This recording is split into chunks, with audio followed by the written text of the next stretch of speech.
Es laipni aicināts ciemos podkāstā Svārstības. Riktīgi prieks tevi redzēt šeit, mūsu Čiekurkalna podkāsta imitētajā studijā. Apusēji. Jā, Kristaps Reimans šodien pie mums ciemos.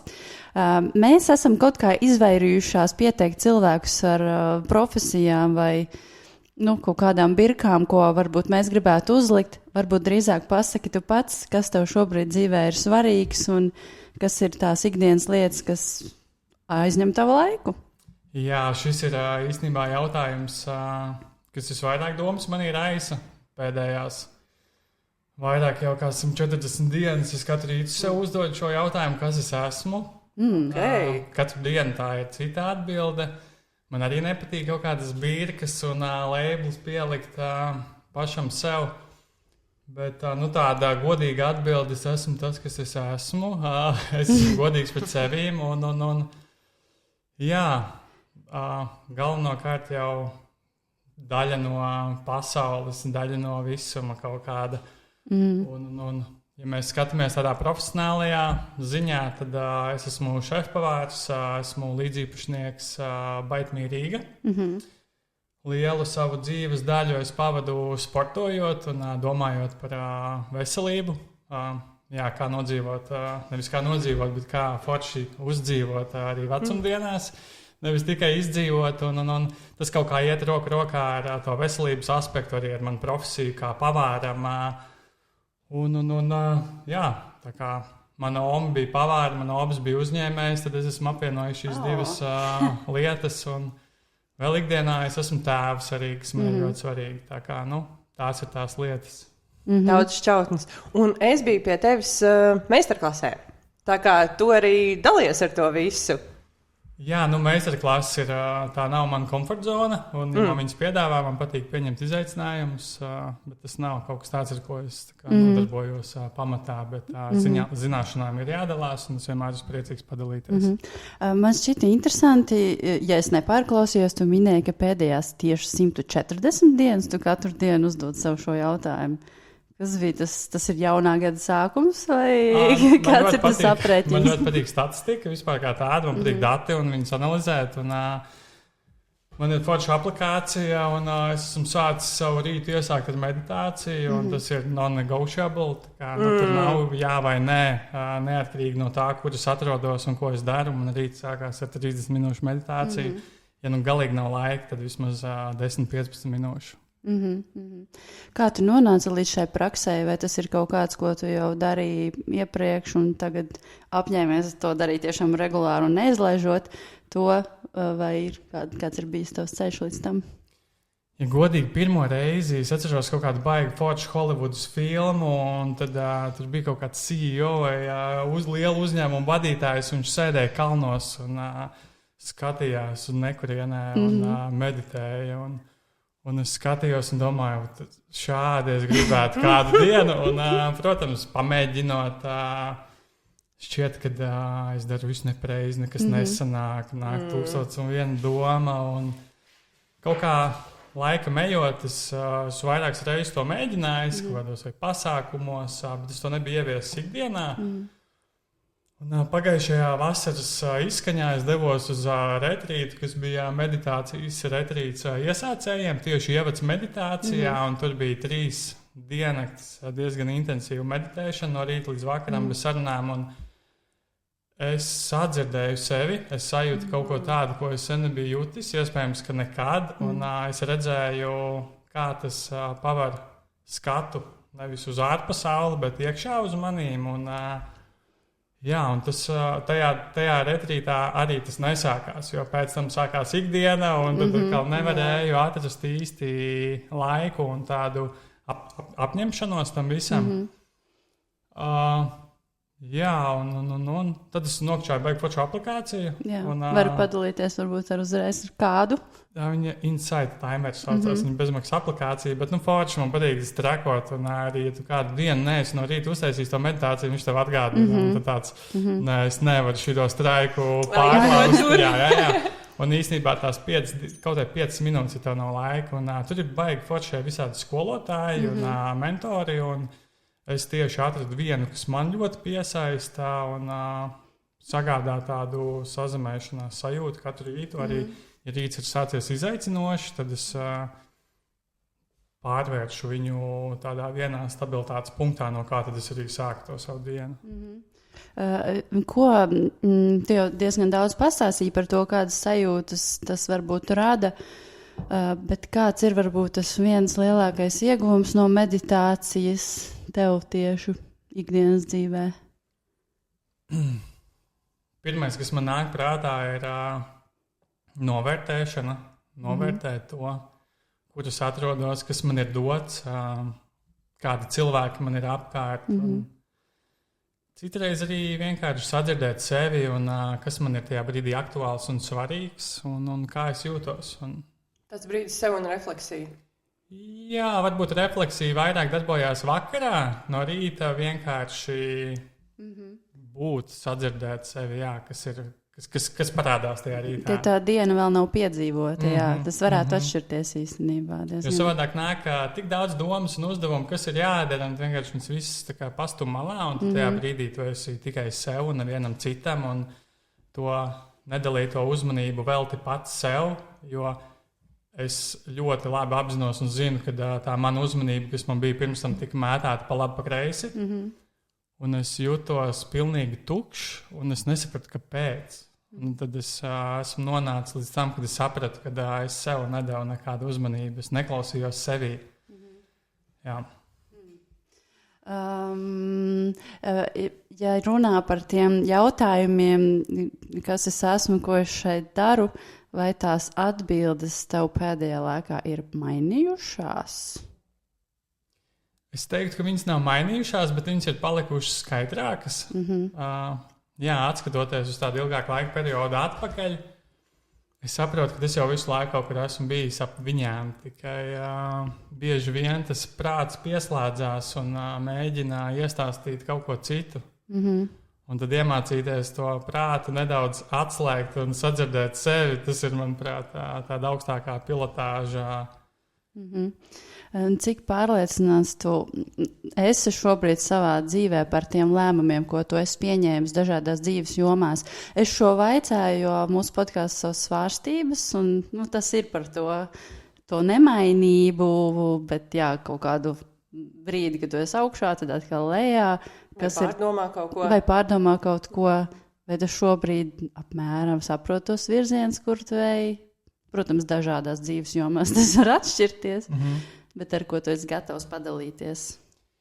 Jā, svārstības, manuprāt, ir neizbēgama lieta, jo dzīve neiet tikai augšā, bet par laimi viņa arī neiet tikai lejā. Tas ir viss, protams, atkarīgs no mūsu izvēlēm dzīves un kā mēs pabarojam savu prātu un savu ķermeni un kā mēs kultivējam to, kas ir tie cilvēki, kurus mēs turam sev apkārt vai nē. Manas svārstības dzīvē, protams, visu laiku ir konstanti bijušas lielākoties. Ja es kaut ko izdomāju darīt, tad es to daru tādu pilnu atdevi. Un bieži vien tas beidzās ar pilnīgu izdegšanu un tukšumu. Es esmu sapratis, ka arī tad, kad tu esi tajā lejas posmā un kad šķiet, ka ir pilnīgs tukšums, Jurim Rubenim bija īstenībā ļoti skaists lieldienu ieraksts. Un viņš saucās pie tukšā kapa. Un tur vairāk doma ir pie tā, ka tu esi nonācis pilnīgā tukšumā. Es domāju, kāds var interpretēt, kā viņš grib. Tas, ko es no tā uztvēru, ir, ka tu esi nonācis pie tā tukšā kapa un liekas, ka nav izējas nekam. Tur ir vienkārši jāsēž. Ir jābūt mierā ar to. Nevajag sevi šaustīt un baidīties no tā, kā tagad tālāk būs. Vienmēr viss atrisinās un nokārtojās. Un tad, atskatoties atpakaļ, saprot, cik ļoti tas bija svarīgi un noderīgi, lai varētu iet tālāk to savus dzīves posmus, ko patiesībā es ļoti gribējis un kaut kādā ziņā visu laiku gājis uz to. Un šobrīd arī es esmu nonācis līdz tam posmam, kad es cenšos apzināties un skaidrāk saklausīt, kas ir tās svarīgās lietas manā dzīvē, lai es nenonāktu tik bieži līdz tam tukšajam kapam, jā, lai es varētu turēt sevi kaut kādā līdzsvarā. Un šeit es esmu tiešām sapratis to, ka ir jāparūpējās pašam par sevīm, lai varētu parūpēties par citiem. Un cik ļoti ir svarīgi tiešām darīt tās lietas, kas sirsnīgi ir svarīgas. Un veltīt uzmanību sev, un tad arī var veltīt uzmanību citiem. Tās manas vērtības, viņas noteikti nav nekur drastiski mainījušās. Es teiktu, ka viņas ir izkristalizējušās, un šobrīd viena no svarīgākajām lietām manā dzīvē ir būt labam tēvam. Man nebija tēva, un tāpēc man tas ir ļoti, ļoti svarīgi. Es negribu nodot savus kaut kādas bērnības pārdzīvojumus tālāk nākamajai paudzei. Un man ir svarīgi arī gūt prieku un būt radošam tajā, ko es daru, jo es neredzu sevi darot kaut kādas lietas, kas man nesagādā prieku un laimi. Un pēdējos 5-6 gadus es diezgan intensīvi to biju darījis, bet ir kaut kas jāziedo, lai varētu kaut ko skaistu uzbūvēt. Un šobrīd es esmu atkal nonācis līdz tam, kad es varu būt radošs un priecīgs un izbaudīt to, ko es daru. Un tāpat tās arī viena no manām tādām pamatvērtībām ir domāt par šo planētu, kas ir tas, kā es varu ietekmēt to, kas notiek manā profesionālajā vidē. Un, tā ir tāda kaut kādā kopienas sajūta, un tas arī piepilda. Tas ir tas, kas mūs te laikam arī vieno visus pie galda sēdošos. Tā vēlme darīt kaut ko jēgpilnu, it kā sabiedrībai, videi, zemē, jebkam, un to, kas tev varbūt arī padodas reāli, un sagādā kaut kādu prieku, tas viss kopā, lai sajiet kopā, un tad veidojas tas kaut kāds rezultāts no tā visa. Mēs tā arī nonācām līdz podkāstam. Nav noslēpums, ka tu esi arī baitamītēvs, ne tikai tēvs savam dēliņam. Pastāsti par savu pieredzi uzņēmēju darbībā, jo tu esi virtuvē jau gadus 10 vismaz, vai ne? Jā, pat nedaudz vairāk laika. Kad 13 būs. 2013. gadā pabeidzu. Un ja mēs tu gribētu to profesijas birku pielikt, tad tā būtu droši vien saistīta ar to virtuves dzīvi un darbu. Pastāsti, kā te jau minēji, Ome bija pavāre, vectētiņš bija uzņēmējs, un tu to visu apvienoji. Kāds bija tavas pirmās pieredzes virtuvē? Es sākšu tādām ļoti, ļoti senām bērnības atmiņām. Es dzīvoju Tukumā privātmājā, un tad es mēdzu vasarā laukā klāt galdus un izlikties, kad es apkalpoju restorānā. Tā kā tu no akmeņiem un lapām un tā? Kaut kādu galdautu vai palagu biju atradis, uzsēdis, un tās atmiņas nav tādas ritīgi skaidras, bet es atceros tur kaut kādu šķīvi un kaut ko nesām pasniedzām, tur nebija īsts ēdiens, bet tas bija caur tādu... Es domāju, tā bija tāda rotaļīga izklaide man, un es biju vienkārši to redzējis, uzaugot Omē blakām, kad tas tā notiek. Un vispārīgi man vienmēr ļoti paticis ar rokām darboties, kaut ko radīt, kaut ko radošu, un kur paņem kaut kādas vairākas izēvielas un kaut ko uztaisi, vai tāpat amatniecība, kad paņem kokā bluķi un izvirpo kaut ko vai izzāģē, noslīpē, un tad beigās ir kaut kas skaists, ko var vizuāli apskatīt. Un pēc 9. klases es ļoti vēlējos tikt uz Rīgu, un tad bija nonācu izvēlē vai iet amatniecībā vai ēst gatavošanā. Un par laimi es aizgāju uz ēst gatavošanu. Un tajā laikā man draugs pavilka uz to līdzi, jo man bija tāds 50/50, un tad, kad man draugs pateica, ka viņš ies pavārt skolu, man bija tāds, ejam kopā. Un mācoties skolā, man pilnīgi uznāca tāda alerģija pret to visu, redzot, kā tas notika skolas ēdnīcās, visu kartupeļu mīzošana, kotlešu taisīšana, bulciņu cepšana un pirmo buljonu vārīšana, un tas viss tādā PSRS padomju kaut kādā kabinetā ar veciem katliem un apdegušajām alumīniem. Kas ir tā vieta, kur tu mācījies? tajā laikā tā bija Rīgas pārtiks ražotāja vidusskola. Šobrīd viņai ir mainījies, nemaldos Rīgas. Gan jau apvienoties tehnikums. Jā. Tur apvienojās 2 skolas. Un, tad mācoties to visu, ļoti daudz teorija, maz prakse, un tas viss šķita super garlaicīgi. Un pabeidzot skolu, man vēl bija tāda sajūta, ka es nekad mūžā negribu strādāt, vismaz ne tādu darbu. Un tad tajā ekstrēmajā vidē, kur es apgrozījos, man piedāvāja darba iespējas. Tas bija tikko pabeidzu skolu. Pirmā vasara, pirmais mēnesis bez skolas, un jādomā, kā tagad turpmāk uzturēt savu dzīvi. Un tad Raimonds Elbakjāns bija atvēris vaļā Geto burgeru, un Miks Ojers man piedāvāja šo iespēju. Viņš bija padzirdējis, kad meklē pavārus, un viņš zināja, ka es tikko pabeidzis pavāru skolu. Tā tad es uzsāku savas pirmās darba gaitas Geto burgerā. Grīziņkalnā. Kaut kas tev tur ir to Grīziņkalnā. Un ekstrēmā vidi tev ir BMX, vai ne?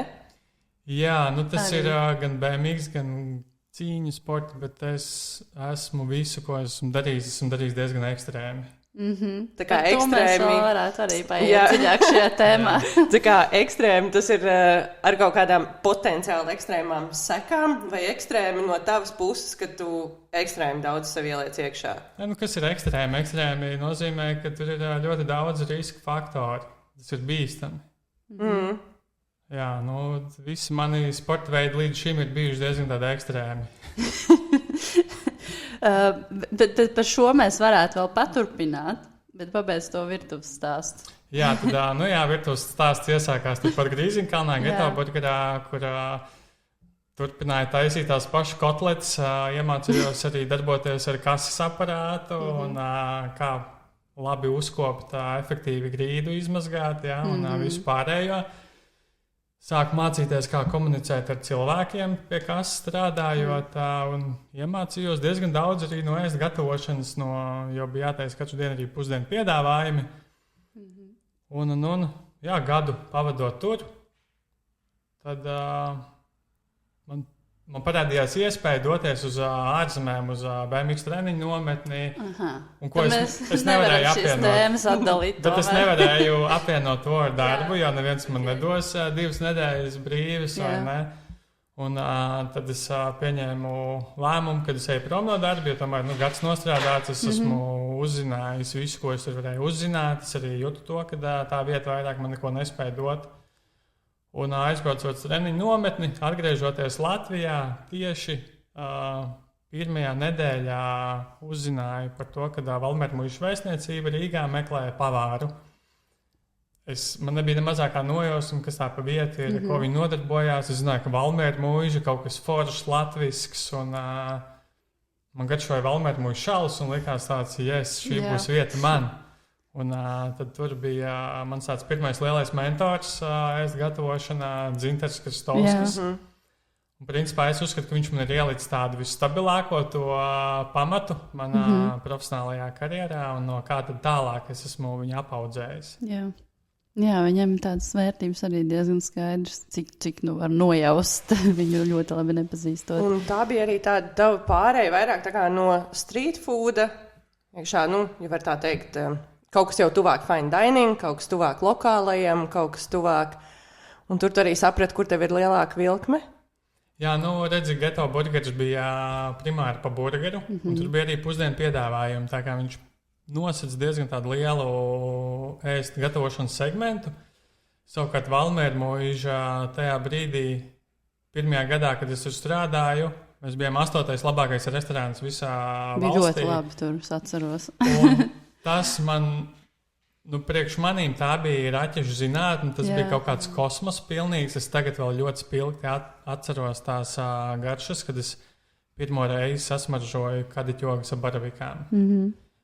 Zīvi ar timjānu, cidoniju, tos visus buljonus, tās pamatmērces, visas tās latviskās garšvielas, cik viņas var spilgti būt. Es arī domāju, ka daļēji viņas man tik spēcīgi ir palikušas atmiņā, jo tā bija pirmā reize, kad es viņu sasmaržoju. zin kā, laikam ejot, tomēr bišķiņi kaut kas arī notralinās, bet katru reizi, kā es viņu sasmaržoju, tas man nāk atmiņā tās spēcīgās garšas. Un tur es tiešām ļoti iemīlējos ēst gatavošanā. Es nezināju, ka tas var būt tik interesanti un forši. Un tas bija tas brīdis, kad man sāka rekord pa svārstībām runājot, ka tas kausiņš sāka svērties arī uz ēst gatavošanu, kad es vairāk nebiju tajā domu gājienā, kad es braukāšu tikai visu mūžu ar BMX un nekas man cits neinteresē, ka tur es iemīlējos tiešām ēst gatavošanā un tajās vietējās garšās un aromātos. Kas ir tas, ko tu esi no dzintara paņēmis? Labs jautājums. Atceros, vienu reizi Valters Zirdziņš bija atnācis paēst pie mums uz ceptuvi, un viņš ēdot desertu teica, ka šis tā kā bišķiņ atgādina dzintara garšas, varbūt ne rokraksts, tas ir mans rokraksts, bet kaut kādas viņa garšas. Bet es domāju, tas ir vairāk, man ļoti spilgti ir palicis un iesēdies prātā tas, ko viņš stāsta, kad vietējais ir tas, kas mums aug. Tas nenozīmē, ka ir jātaisa rosols un tā tālāk, bet vienkārši izmanto tos vietējos produktus. Un arī, ja kaut kas nav, paņemt ārzemju produktus. Un tā kaut kāda tāda ļoti lielā mērā arī radoša pieeja pie tā, ko var no viena produkta pagatavot, kad var paņemt. No zivs var izmantot pilnīgi visu, sākot ar kauliem un ādas un visiem atgriezumiem un izmantot visu pilnībā. Un vēl viena lieta noteikti ir nebaidīties eksperimentēt, jo liela daļa arī eksperimenti virtuvē mums nesanāca. Mēs viņus metām ārā un tiešām briesmu lietas sanāca, bet tādā veidā arī bieži vien var izdomāt kaut ko jaunu.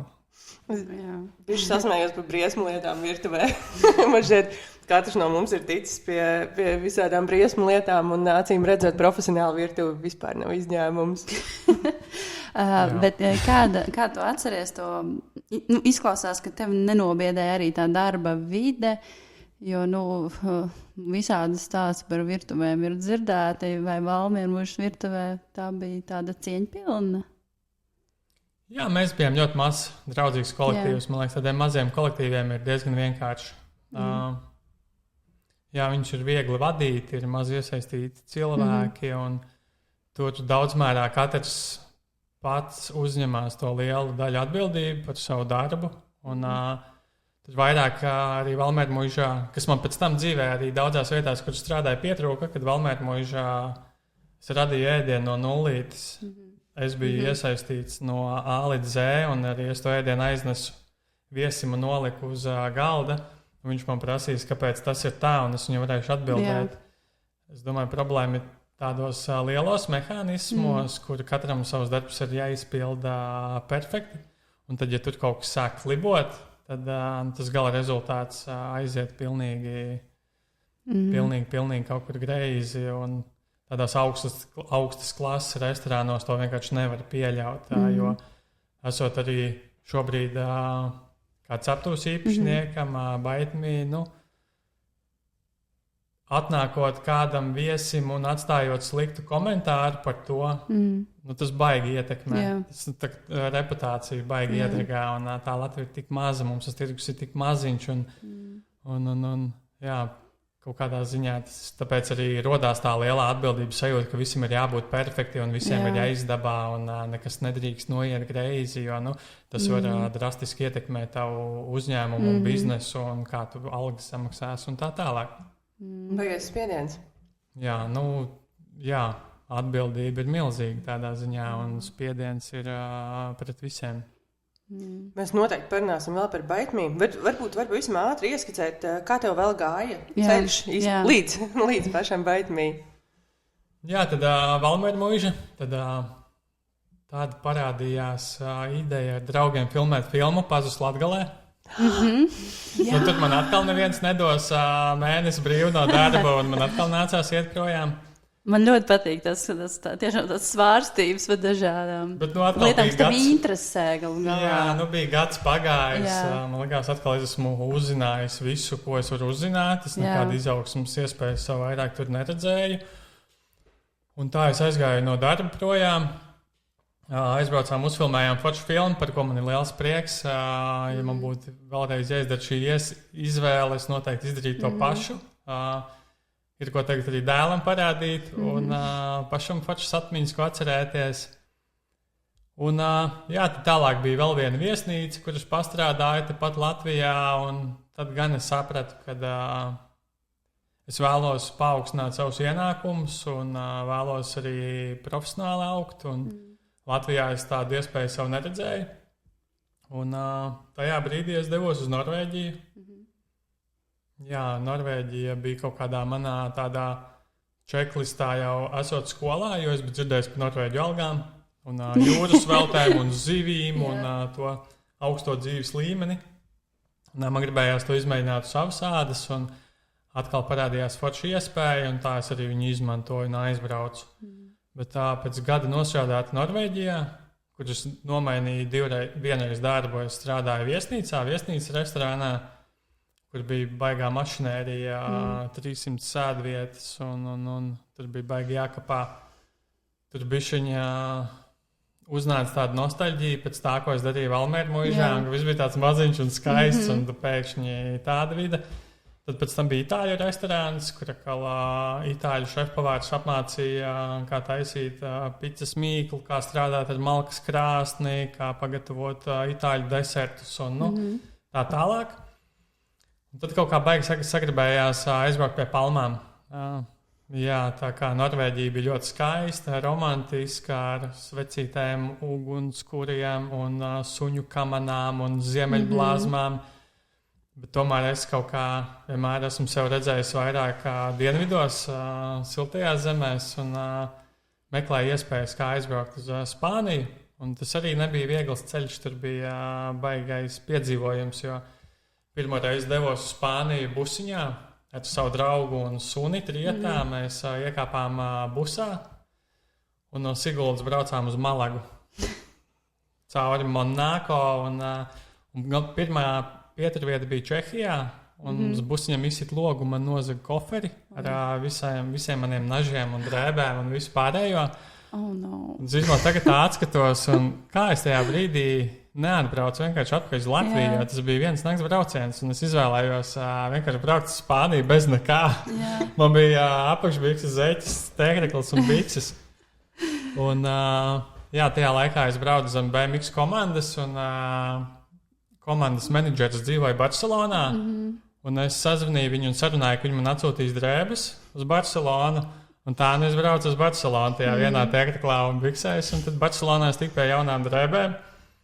Un aizbraucot uz Malagu, mēs nodzīvojām, ja nemaldos, 2 nedēļas busā, jo nevarējām atrast vispār, kur dzīvot. Tā bija nesezona, bet Malagā ļoti daudz studenti ir, un visi dzīvokļi bija aizņemti, un tās iespējas kaut ko meklēt, atrast bija ļoti limitētas. Mums nebija valodas zināšanas, un Malagā ne aptiekā, ne policists uz ielas tevi apstādinot, viņš nerunā angliski, visi runā tikai vienīgi spāniski, un nebija izdarījis savu mājasdarbu, kārtīgi to izpētot, un nesot CV uz visām vietām, pēc pirmā mēneša un nesakmīgiem darba meklējumiem sapratu, ka kaut kas ir jāmaina, jo šādi vairāk nevar, jo nauda iet uz beigām. Mēs bijām izīrējuši vienu foršu dzīvoklīti pašā centrā, un tad mēs sapratām, ka nebūs darbs mēneša beigas, un iekāpām busā un aizbraucām uz Holandi. Un tur es nostrādāju 1 mēnesi faktorijā. Tā kā rūpnīcā? Jā, kur vienkārši bija jāpako visādi aeroboti un visādas lietas uz paletēm un jātin viņas iekšā un fūrēs jākrauj iekšā. Tas ir vienīgais darbs īstenībā, ko esmu strādājis ārpus virtuves. Un ko tu pārdomāji tajā laikā? Ar katru dienu, ko es pavadīju tajā darbā, man likās, ka man atmirst smadzeņu šūnas. Tas lielākais pīks bija, kad es biju savainojis roku. Un tad, lai kaut kā mani izmantot darbā, lai es būtu liederīgs, man bija visu dienu jālīmē uzlīmes uz kastītēm virsū. Un es vienkārši sēdēju un līmēju uzlīmes. Un es sapratu, bāc, tā nevar. Tas nav vispār.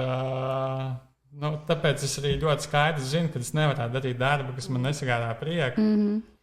Un, mēnesi es tur nostrādāju, saņēmu savu algu un aizbraucu atpakaļ uz Latviju un saņēmu zvanu no Spānijas, kad es esmu dabūjis darbu.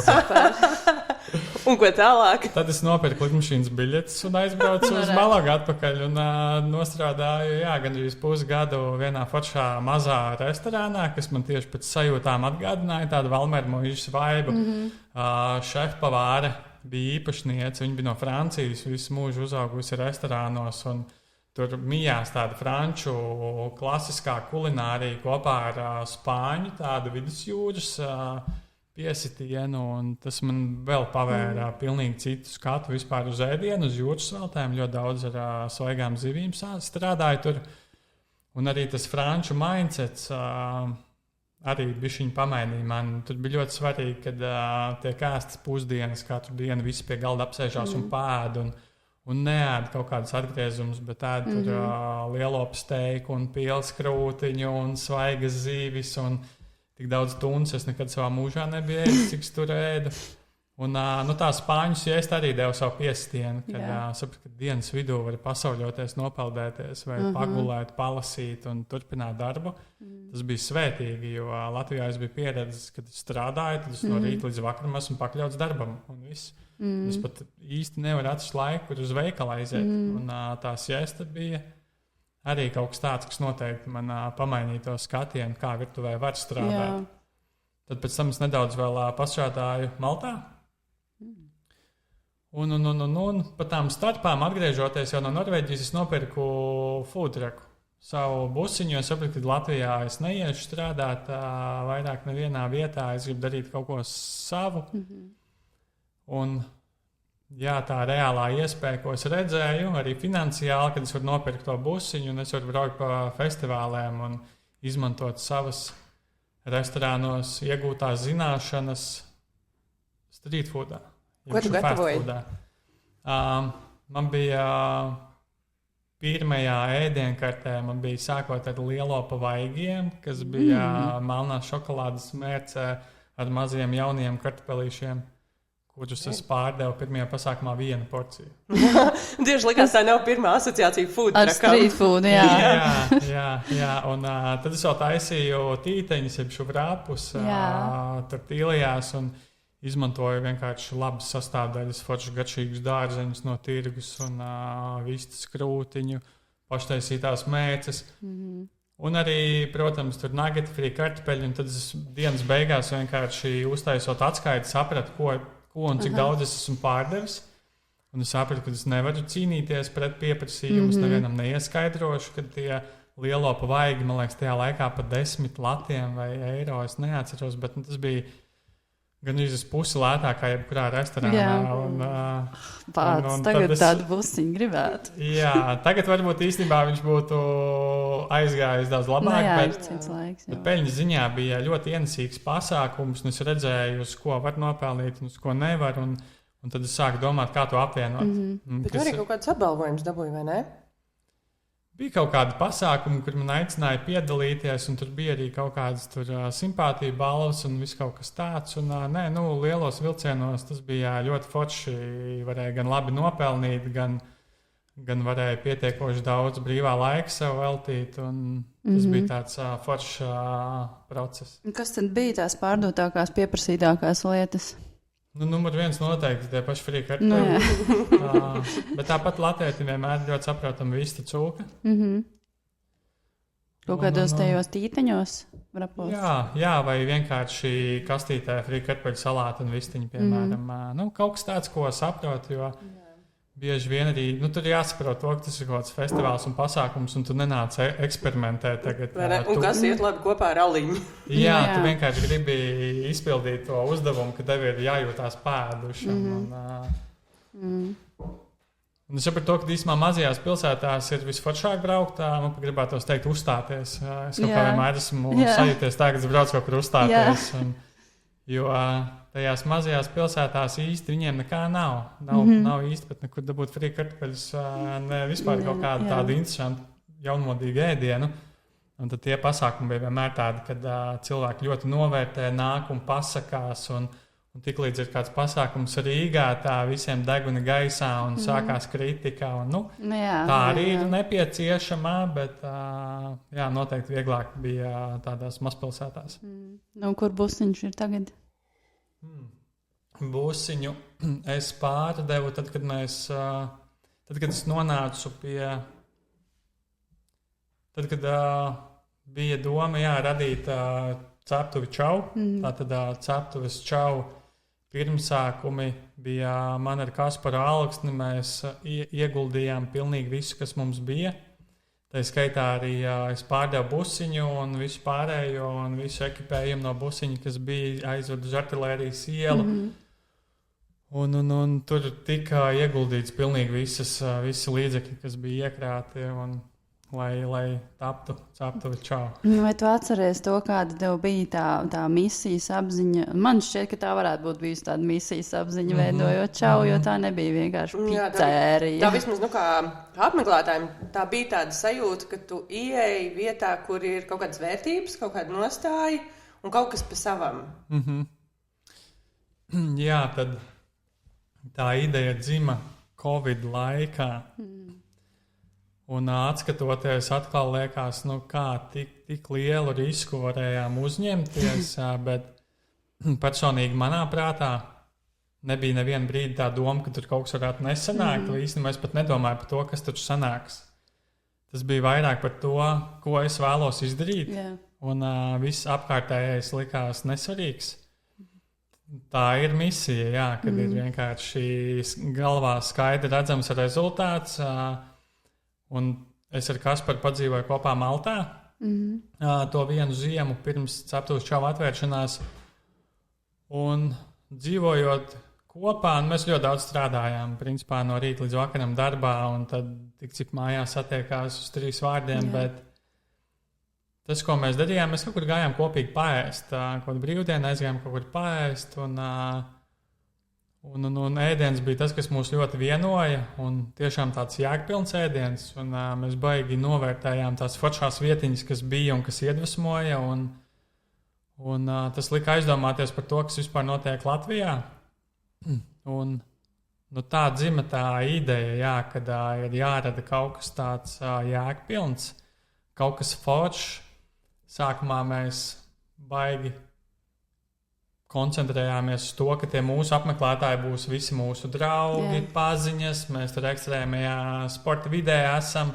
Mums ir tik daudz apkārt cilvēki. Un tad atverot to vietu, tās pazīstamās sejas īstenībā bija ļoti mazas. Viņas bija ļoti mazas. Sāka nākt pilnīgi pavisam citi cilvēki.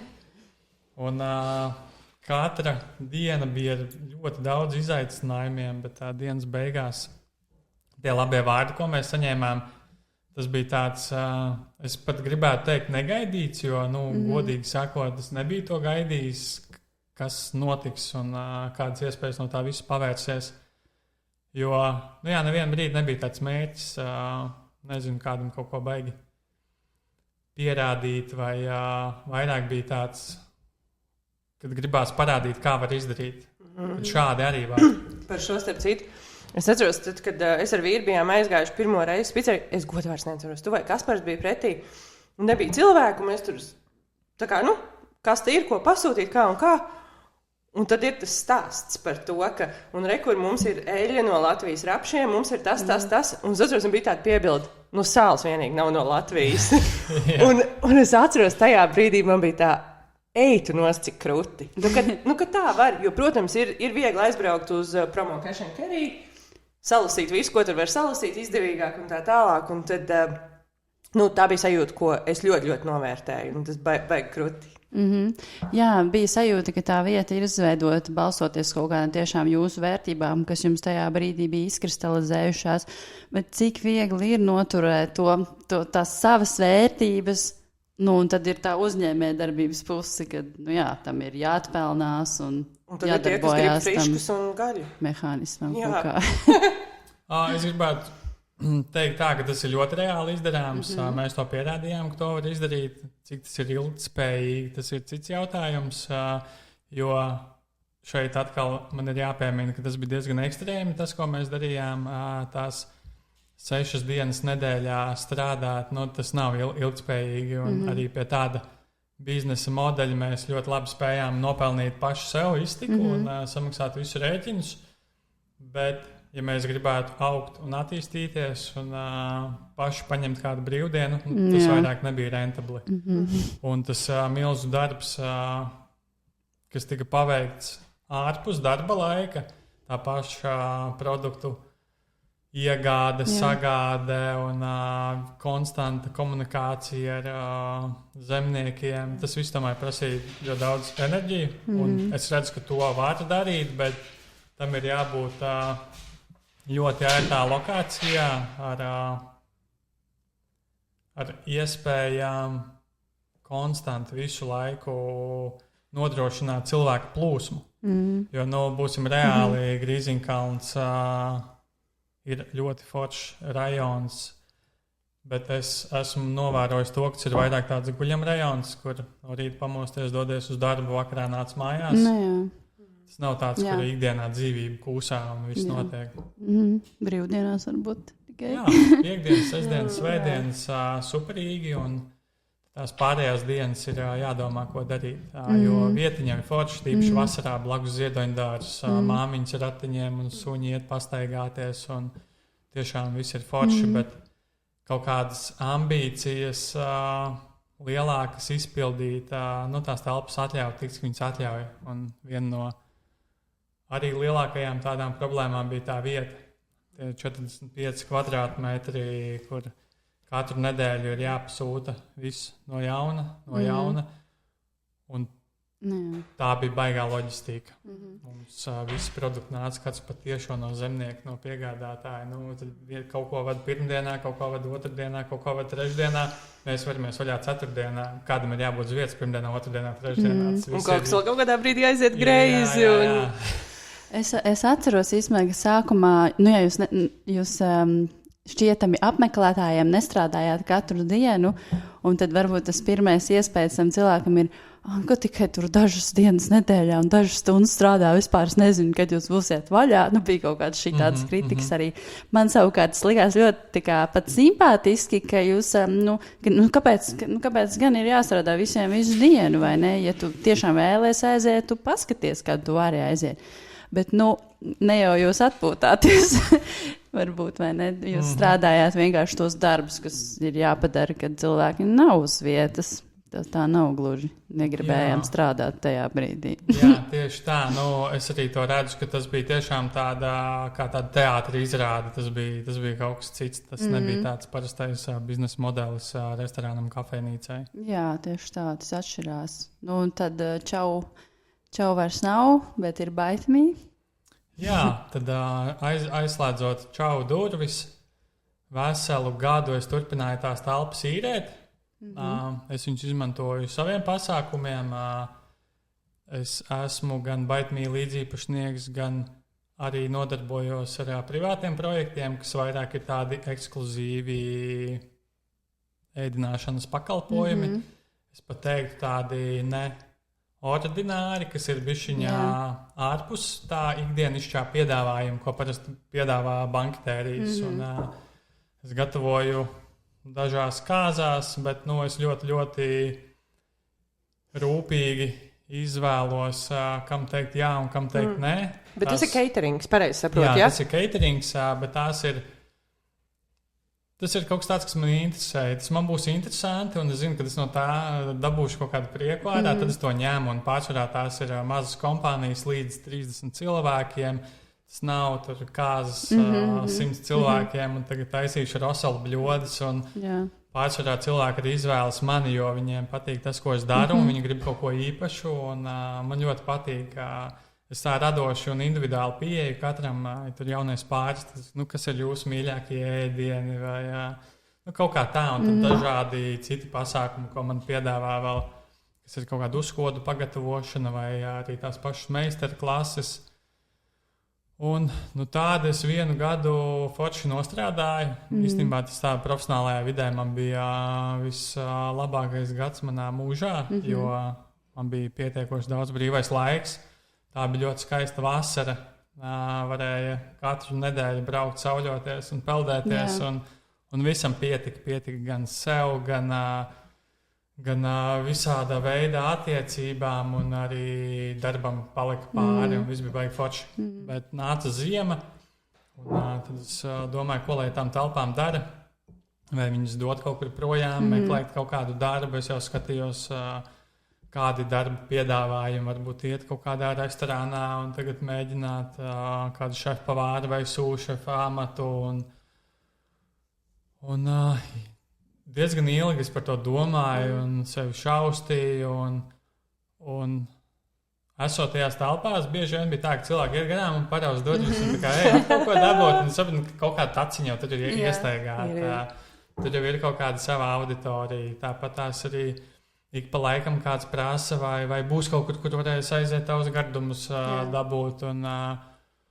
Un tajā laikā man ļoti patika vīns, un tieši visādi naturālie vīni un tā. Un man likās, vispār tā vīna pasaule man tā atvēra vaļā, kad es pat gribēju iet pa kaut kādu sommelier mācīties, jo man vienkārši tik ļoti patika un man ļoti interesēja. Un tad man ļoti gribējās vienkārši vīna bāru. Tikai tas bija tas lielākais koncepts. Un kāds varētu vienkārši kaut kādā olīvas atraut vaļā un sierus uzgriezt un piedāvāt vīnu. Bet tas kaut kā beigās... apzinoties, kas ir tā mana auditorija un cilvēki, kas nāks, sapratu, ka es nevaru dot vienkārši olīvas un frīkartupeļus. Tā tas nestrādā. Un tad nāca dzimta ideja par tām prēmiju maizītēm, ko savā ziņā iedvesmu nedaudz nāca no vienas foršas vietiņas Sicīlijā, kur Omi, tāda kundzīta dāma, katru dienu pati nāca uz savu lokāciju, viņa izcepa lielu tādu kukuli ar maizīti. Un tad viņai bija sezonāla pildījuma. Viņa saka, tagad sezonā ir baklažāns un rikota, un tagad ir tas, un tur bija apelsīna sula un kafija. Tas tā sagribējās. Un tad es domāju, Latvijā nekas tāds mums nav. Ir daudz visādi sandviči tur no foakačām, un tur skāpmaizē kaut ko saliek iekšā, bet tā, kad katru dienu tiek cepta maize. Un tādai asociācijai, man liekas, tuvākais, ko tam var nolikt blakus, tas tā kā grilled cheese. Premium grilled cheese, vai ne? Grilled cheese, jā. Tieši tā arī tā doma bija vienkārši laba maize, labs siers. Bet tad atkal, atgriežoties pie tām vērtībām, man jau pirms es uzsāku pavāra gaitas, nodarbojos daudz ar sportu, man ļoti interesēja veselīgs uzturs.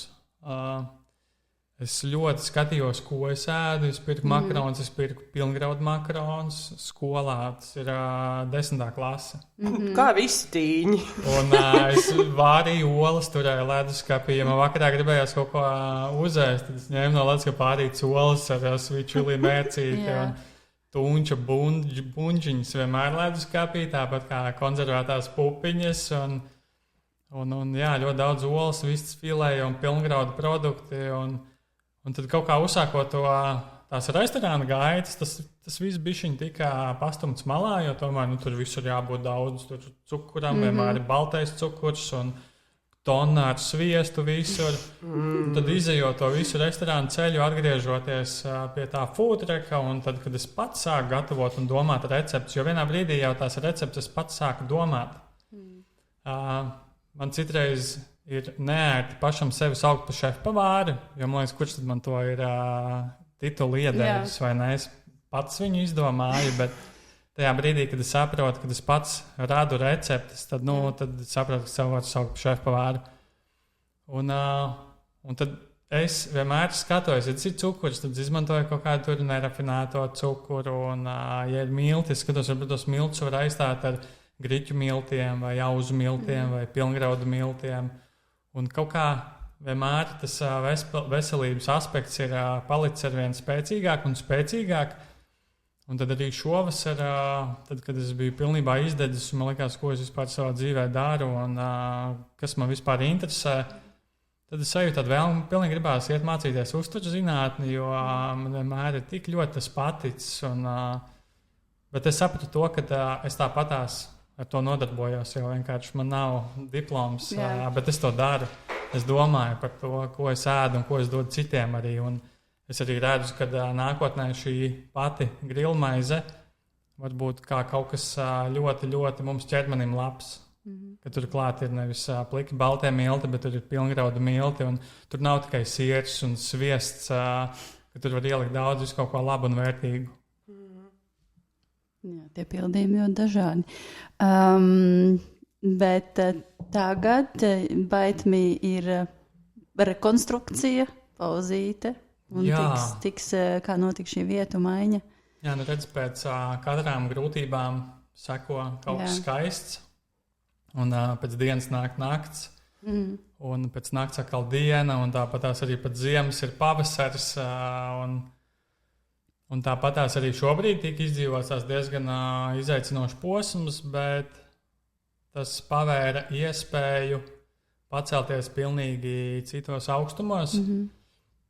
Un, ja es teicu, ka pēdējos 5-6 gadus biju mazgājis grīdu un špaktelējis, krāsojis sienas un ar fleksi zāģējis visu kaut ko un urbis un remontējis un sagādājis produktus un ļoti daudz stundas pavadījis strādājot pie kases un pie kafijas aparāta un principā kalpojot tam savam uzņēmumam, kā nu viņš vien pieprasa to no manīm. Es esmu nonācis līdz iespējai, kad es varēšu atgriezties virtuvē, un man ir neizsakāms prieks, kad beidzot es varēšu atgriezties virtuvē.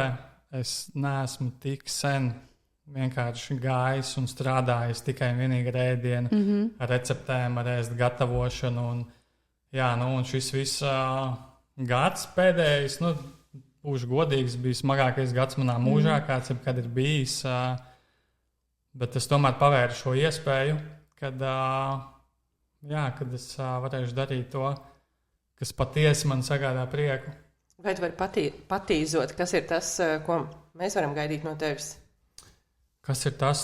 Tas jau, ko es minu, tās visas manas vērtības, ka tas būs kaut kas jēgpilns.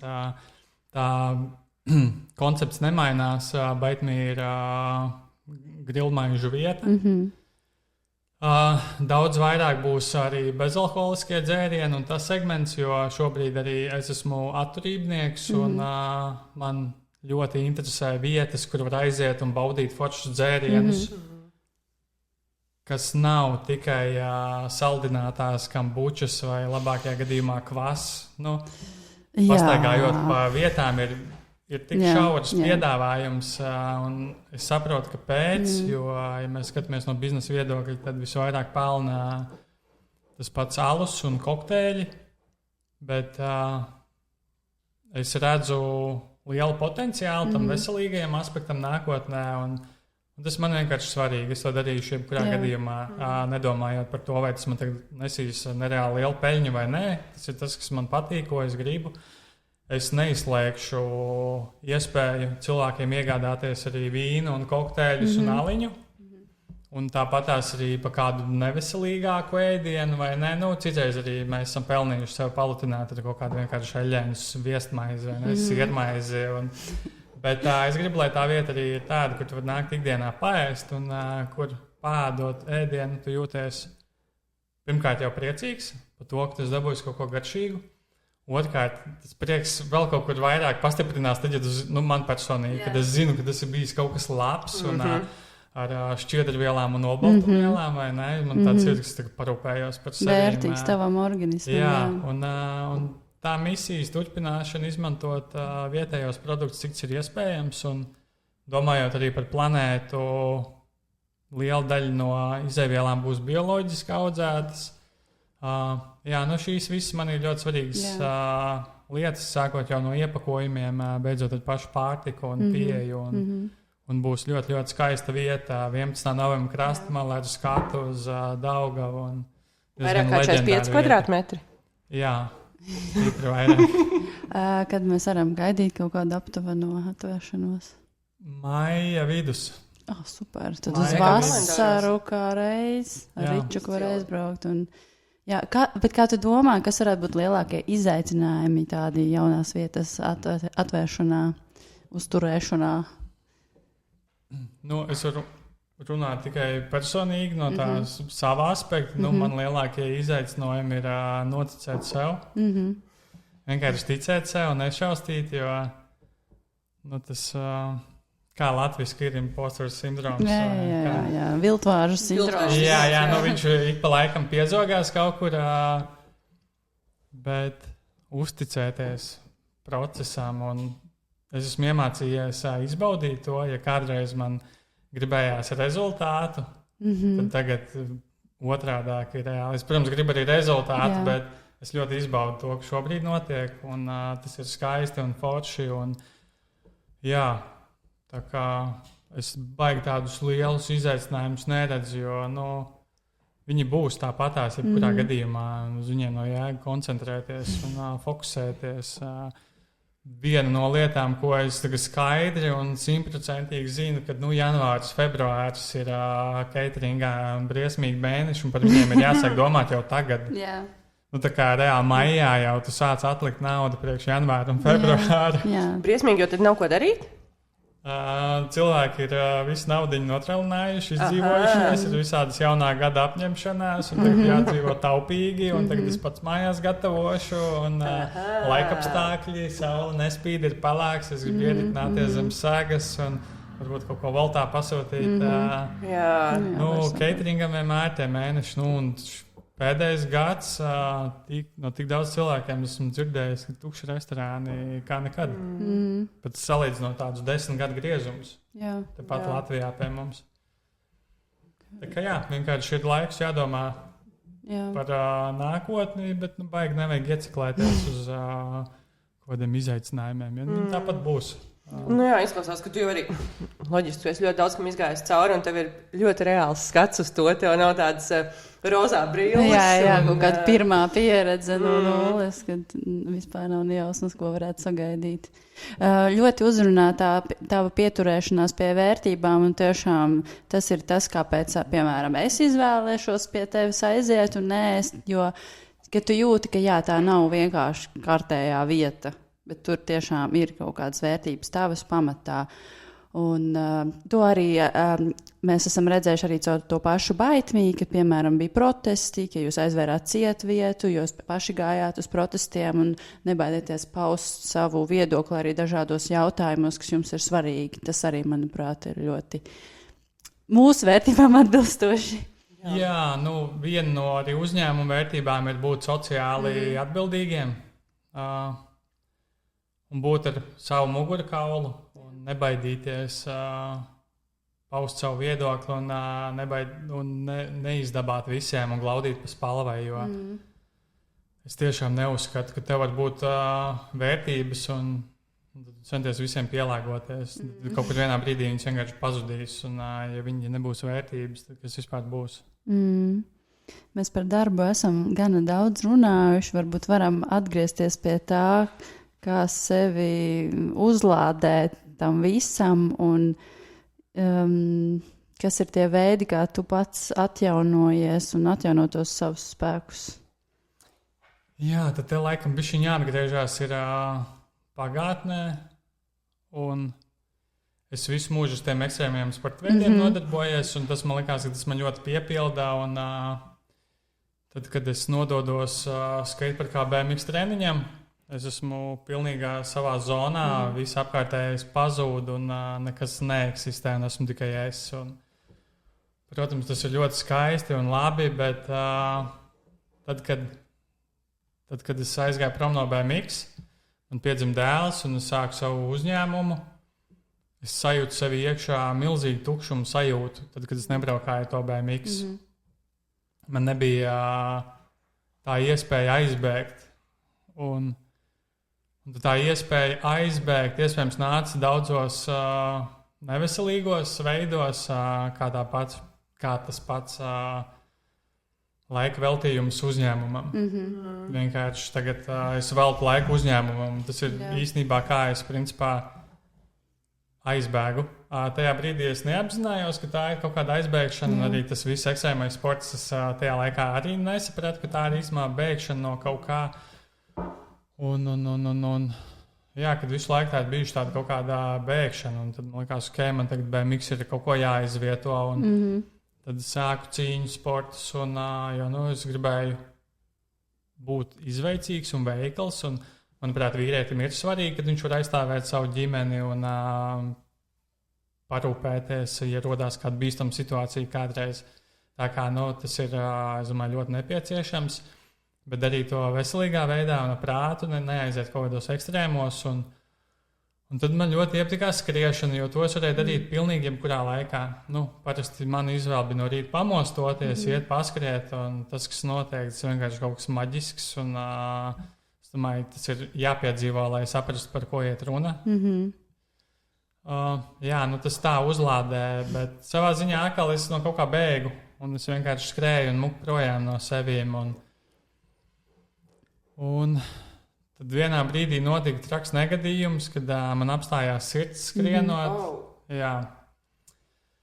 Un tas man lika aizdomāties par to, kāpēc es visu mūžu izvēlējies vispār ekstrēmos sporta veidus.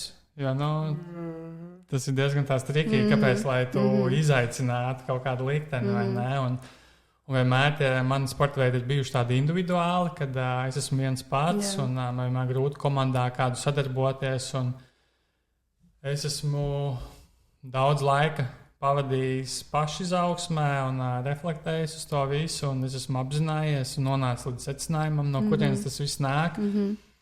Un kas ir tiešām tās dziļās dzīves un tās traumatiskās pieredzes vienkārši, ko es nebiju pārstrādājis un pieņēmis sevī.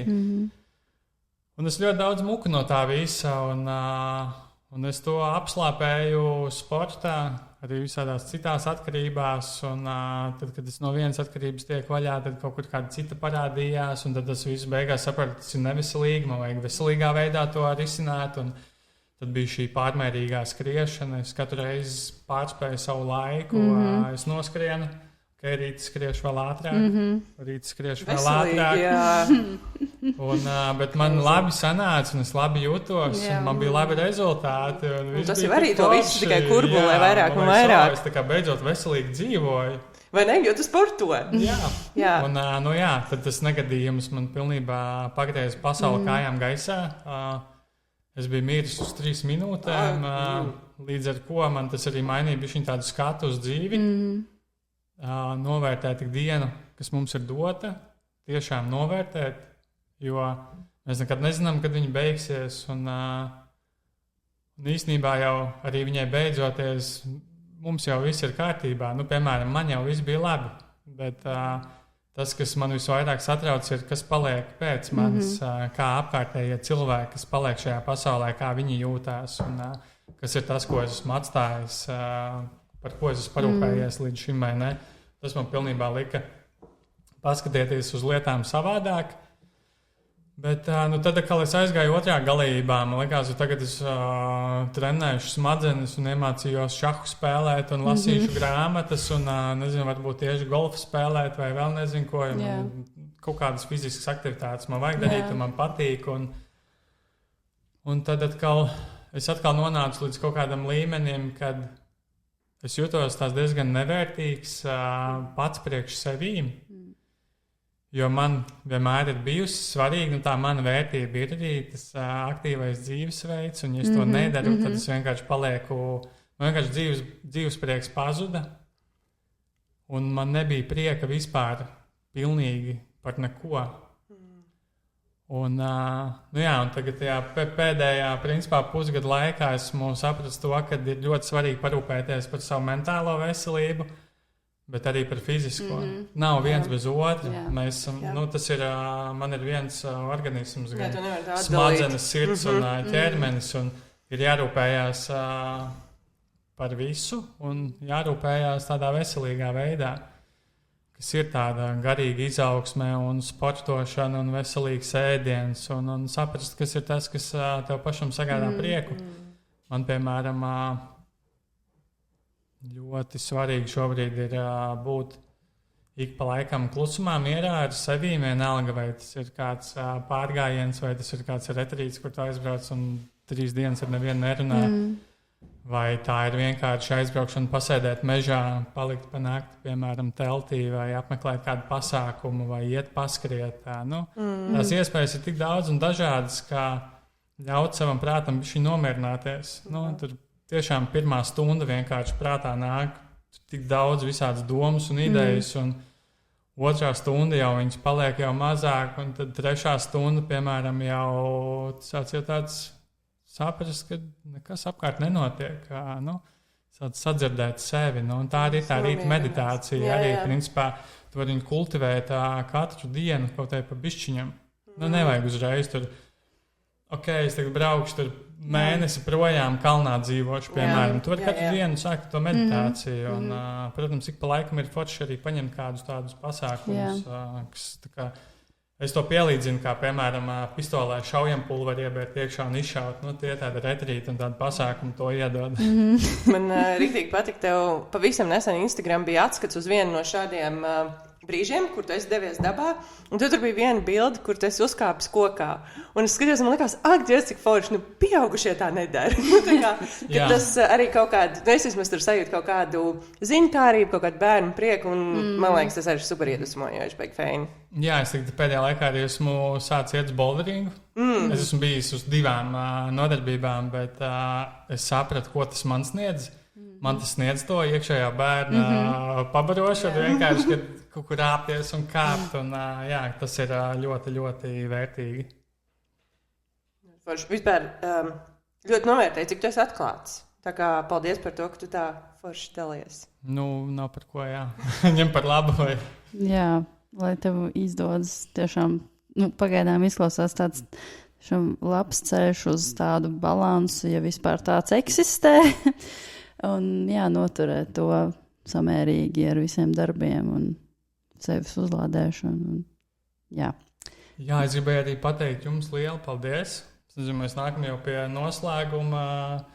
Laikam lēnām. Bet pirmkārtam, es pats ļoti daudz klausos podkāstus, un es arī klausījos Pakluso podkāstu. Man ļoti patika. Tā kā liels paldies tev, tas, ko tu dari.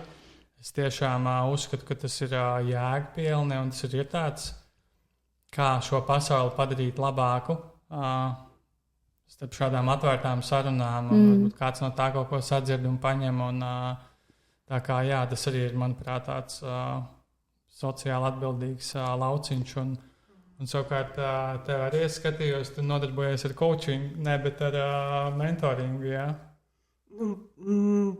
Varbūt bišķīt kaut kādā profesionālā jomā. Jā. Arī tas ir, manuprāt, tas ir kaut kas ritīgi foršs un jēgpilns, un mums vispār trūks tiešām tādi mentori un atklāti cilvēki, kas gatavi dalīties par kādām lietām un pamācīt, atbalstīt kādu. Tas ir kaut kas tāds, kas šo pasauli varētu padarīt daudz labāku. Man liekas, vienkārši arī, rekur, kā tu godīgi runāt par lietām, tas, ko citi arī sadzird, ka tas ir normāli. Jo tajos sociālos mēs dzīvojam, tur ir pilns ar highlight rīliem, mēs redzam tās smukās, labās puses, un tev šķiet, ka tu kaut ko viens peries, un tad īstenībā pastāstīt tīri citiem, ka mēs visi ejam cauri kaut kam, un tas ir normāli, un tā normalizēšana. Jā, un mēs uz šo podkāstu tiešām pēc sajūtām vēlamies aicināt cilvēkus, kuri mūsuprāt cenšas dzīvot atbilstoši tām savām vērtībām un saprast, kas tās vispār ir un kā vispār to saprast un kā dzīvot tādu maksimāli autentisku dzīvi priekš sevis, un lai no tā ir varbūt kaut kāda arī jēga tai mūsu esībai. Man liekas, ka mēs ar tevi notrāpījām ļoti labi. Tā kā tiešām paldies tev, ka tu atnāci uz sarunu, un mēs tiksimies baitmī noteikti. Gan jau vēl kaut kur. Mājas 11. novembra Krastmēlā. Jā, es noteikti sākšu maija sākumā uztaisīšu kādu pop-up pasākumu, jo man vienkārši pašam ļoti gribās uztaisīt tādu, kad laukā ir izlikt telts, iekšā vēl notiek iespējams vēl pēdējie remonta darbi, bet es jau varu kaut kādas receptes pamēģināt un pataisīt maizītes turpat laukā un uztaisīt kaut kādā limitētā daudzumā pieejams maizītes konkrētajās dienās, un lai vienkārši kaut kas notiek, lai nav jāsēž un jāgaida, kad mēs tagad varēsim atslēgt tās durvis vaļā un gaidīsim cilvēkus, vai ne? tiešām nolikt laukā galdu, grilu, izvilkt pagarinātāju, pataisīt īpaši labs laiks. Varbūt maija svētki vai ne, saulīt spīd, un kāpēc gan nē. Bet, katrā gadījumā uz Rīga maratonu noteikti mēs būsim, un tas ir tieši tur, kur ir finišs. Es tieši stāstīju vienam draugam, ka cerams, ka jūs būsiet vaļā, jo tas būs tik perfekts finišs. Redz, ideāli. Uztaisīšu kaut kādu proteīnu šķiedru vēl maizīti. Atjaunojošā. Jā, vai kaut kādu proteīnu vafeli kaut ko, lai viss notiek. Super. Plāns mājām gatavs. Jā, mēs podkāstu aprakstā būsim salikušas, kur var atrast Baitmī, kur var atrast tevi. Varbūt kāds vēlas tiešām uz kāzām tevi uzaicināt. Jāatbilst visas saskanotās domas un vērtības. Un tiem, kas klausās šo podkāstu vai pirmo reizi, laipni lūgti mums piesakot, protams, Spotify vai YouTube vai Instagramā. Visus linkus atradīsiet.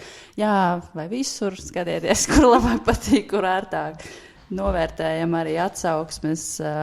Jā, jo mēs tā kā esam vēl tikai tā iestartējušas tagad un priecāsimies arī par atsauksmēm vai komentāriem, jebkurā vietā, kur jums ir ērti. Tā kaut kā. Paldies! Jā, paldies! Jā, paldies jums! Tā.